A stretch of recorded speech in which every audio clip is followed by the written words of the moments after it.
नमस्कार दोस्तों, क्रांतिपथ न्यूज़ की ओर से मैं कैमरामैन गौरव जी।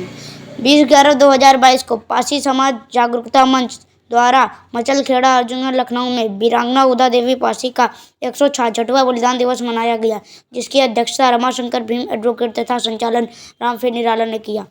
इस अवसर पर प्राथमिक विद्यालय सराई गुदौली गोसाईगंज लखनऊ की छात्रा अंशिका रावत, जिसने ब्लॉक स्तरीय खेलकूद प्रतियोगिता में प्रथम स्थान हासिल करके 2 मेडल हासिल किया है। अंशिका रावत को पासी समाज जागरूकता मंच एवं विभिन्न संगठनों ने सम्मानित किया। कार्यक्रम को संबोधित करते हुए पासी समाज जागरूकता मंच के संरक्षक, सामाजिक न्याय महासभा उत्तर प्रदेश के संरक्षक तथा पासी समाज एका मोर्चा के संरक्षक व मीडिया प्रभारी रमाशंकर भीम एडवोकेट। सबसे पहले हम वीरांगना उदा देवी को नमन करते हैं, बाबा साहब डॉक्टर अम्बेडकर को नमन करते हैं और इस बच्ची को अपनी ओर से आशीर्वाद देते हैं, शुभकामनाएं व्यक्त करते हैं। लेकिन जो इतिहास है, आज जो वीरांगना उदा देवी का बलिदान है, उससे कुछ तो सीखना पड़ेगा। आपके हमने कहीं सुना है, कहीं पढ़ा है कि जिसका जहां खून होता है वो कभी न कभी उबाल जरूर मारता है।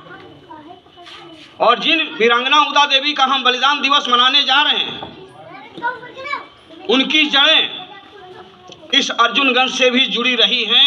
ये इतिहास में आपको जाना पड़ेगा, खोजना पड़ेगा।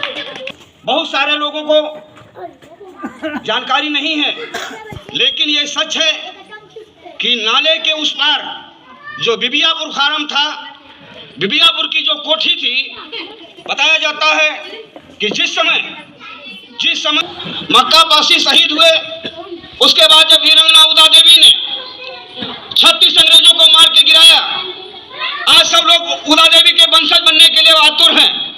लेकिन उस दौरान कोई ये कहने का तैयार नहीं हुआ कि इस महिला का शरीर मेरे परिवार का है, ये मेरी बेटी है या मेरे खानदान की है। जानते हैं क्यों? क्योंकि उस समय उदा देवी से अपने नाम को जोड़ना फांसी के फंदे को चूमने के बराबर था।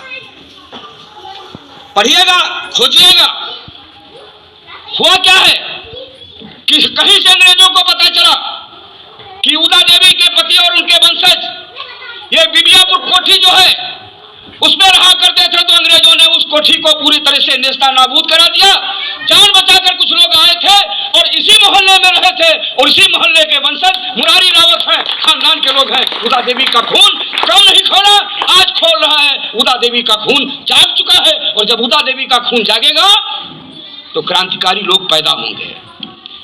ये मुरारी भाई इतना बोल गए, मुझे तो बड़ा ताज्जुब हुआ। हम इनको वीरा पासी की जयंती में लेके भीरा गए। हमने कहा आप अध्यक्ष हो, आपको बोलना है। कहें हम कभी बोले नहीं। हमने कहा चाहे एक शब्द बोलिए, नमन कर लीजिए वीरा पासी को। और आपने जाके वीरा पासी को नमन किया 2 लाइन में, कहा कि बड़ी हिम्मत, आपने हिम्मत दिया तो हिम्मत आई। हमने कहा जिस दिन अर्जुनगंज चलेंगे उस दिन आपको ज्यादा हिम्मत आ जाएगी और आप ज्यादा भाषण देंगे। और जो भाषण आपने दिया मैं उसका अक्षरशः समर्थन करता हूँ, स्वागत करता हूँ, वंदन करता हूँ, नमन करता हूँ कि आप एक अच्छा नेतृत्व करेंगे समाज का।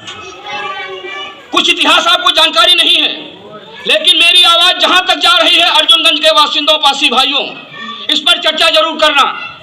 बहुत कम लोगों को मालूम है कि महाराजा बिजली पासी को चुनौती देने वाले जयचंद को एक गुलाम आल्हा और उदल धोखे से कहां मारा था बिजली पासी को? यही गजरिया का फार्म, यही गांजर का मैदान, यही बबुरी बन, जहां बिजली पासी के साथ धोखा हुआ था और बिजली पासी को मौत के घाट आल्हा उदल ने उतारने का काम किया था। आपको पता होना चाहिए, अर्जुनगंज की महिलाएं जानती हैं, अर्जुनगंज के लोग जानते हैं, कुल्ली खेड़ा हमामू सिरसवा के लोग जानते हैं कि गंजरिया के अंदर जो बबुरी बन है उसके अंदर कहा जाता था, अब तो एलडीए पहुंच गया है, बहुत कुछ तहस नहस हो गया है, लेकिन कहा जाता था कि आल्हा उदल का अखाड़ा है। और सच्चाई यह है कि धोखे से मारा बिजली पासी को।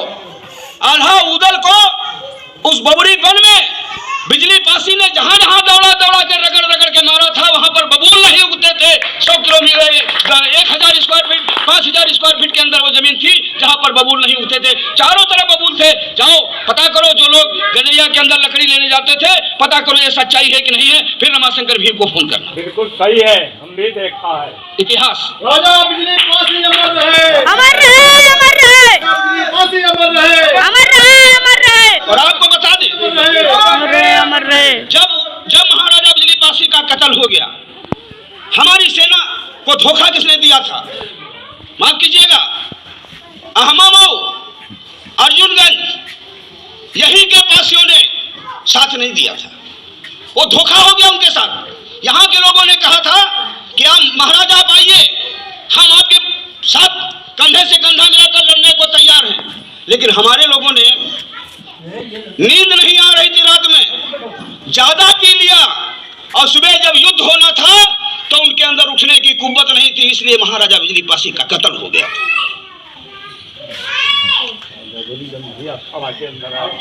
और अब उसके बाद जब ये पता चलती है तो महाराजा सुहेल देव बहराइच से कूच करते हैं और आल्हा उतर के भांजे को, जोगा भोगा जिनको कहते हैं, जोगा भोगा को मौत के घाट उतारते हैं और आल्हा उतर को दिल्ली खदेड़ देते हैं। और उसके बाद फिर पासियों का राज्य तो यहाँ से चला गया, लेकिन वो जगह जहाँ जोगा भोगा और जहाँ महाराजा बिजली पासी शहीद हुए, जहाँ का मारा गया, उस जानते हो क्या जगह का नाम रखा गया?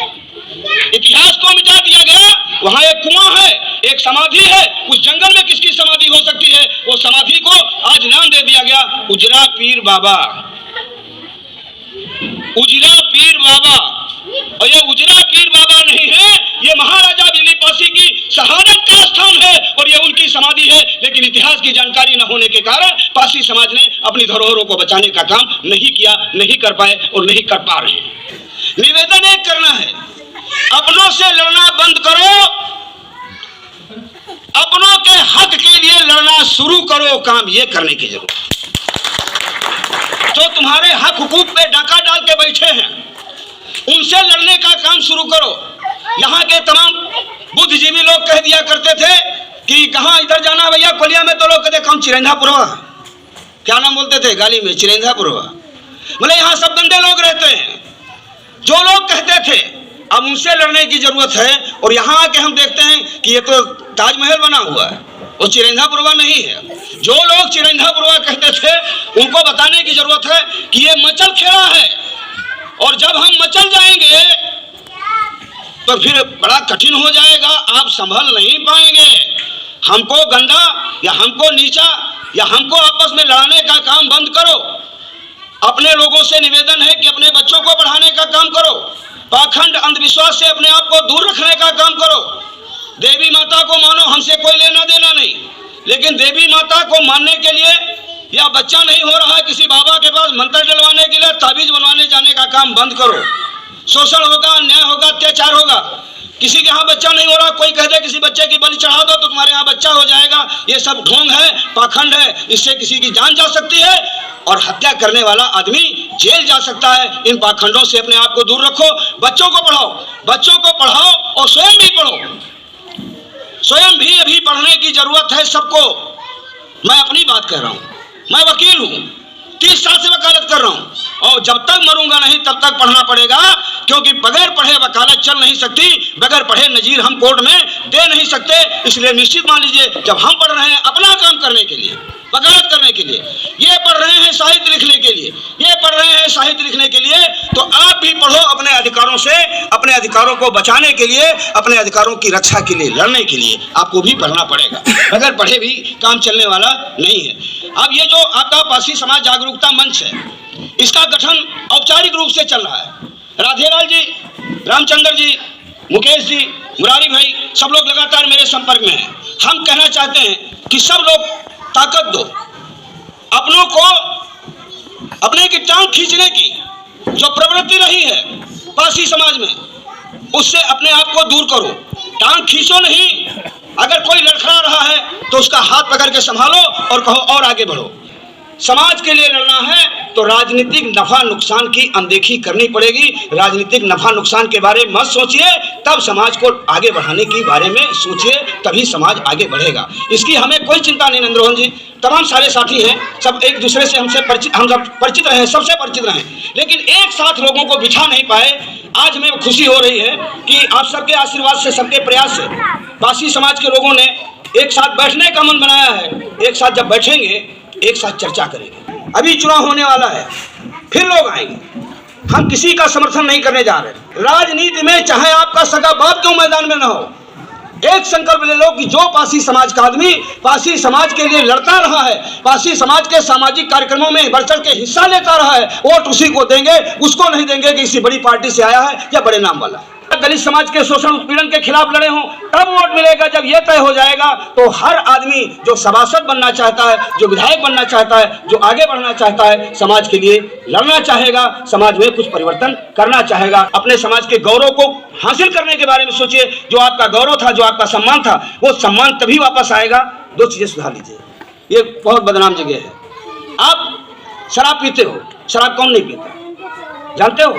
बड़े लोग जब पीते हैं तो उसको जानते हो क्या कहा जाता है? ड्रिंक। ड्रिंक चलेगी। बड़े लोग पीते हैं तो ड्रिंक, और जो मध्यम वर्गीय आदमी पीता है तो शराबी। जो बड़े लोग पीते हैं, बहक जाते हैं, तो उनको ड्रिंकर कहा जाता है। और जो छोटे लोग पीते हैं, मध्यम वर्गीय लोग, सरकारी नौकरी वाले थोड़ा बहुत, तो उनको शराबी कहा जाता है। और जो मेहनत करके जो आदमी साइकिल चला के आता है, बेरोजगार है, मूंगफली बेचता है, ईंटा गाड़ा का काम करता है, वो पी लेता है, तो उसको जानते हो क्या बोलते हैं? बेवड़ा। तो बेवड़ा बनने से दूर हो जाओ। इतना कर लो, ज्यादा बड़ी क्रांति नहीं कर सकते हो तो इतनी ही कर लो कि आपको कोई ठेके पर या चौराहे पर शराब पीकर लड़खड़ाते हुए न देखे। ये सबसे बड़ी क्रांति होगी। मचल खिड़ा के साथियों, इतना ही संकल्प ले लो। पीने से तो हम आपको रोक नहीं सकते, हमारे बस का नहीं है, लेकिन इतना तो आप कर सकते हो कि पियो तो अपने घर में पियो, आवाज घर से बाहर न निकले, और सड़क पर लड़खड़ाते न मिलो, और चौराहे पर और दारू के ठेके पर जाम लड़ाते न मिलो। ये समाज में सबसे बड़ी क्रांति होगी, पहला सुधार होगा। और इन्हीं शब्दों के साथ यही वीरांगना उदा देवी के लिए सच्ची श्रद्धांजलि होगी। यही इस बच्ची अंशिका रावत के लिए सबसे बड़ा प्रोत्साहन होगा। आप पियोगे तो अपने बच्चों को कुछ नहीं कर पाओगे। कम करके पियोगे तो आपके यहाँ भी अंशिका पैदा होगी, उदा देवी पैदा होगी, कोई महाराजा बिजली पासी पैदा हो जाएंगे, लखन पासी पैदा हो जाएंगे, सुहेल देव पासी पैदा हो जाएंगे। धन्यवाद। जय भीम, जय पासी समाज।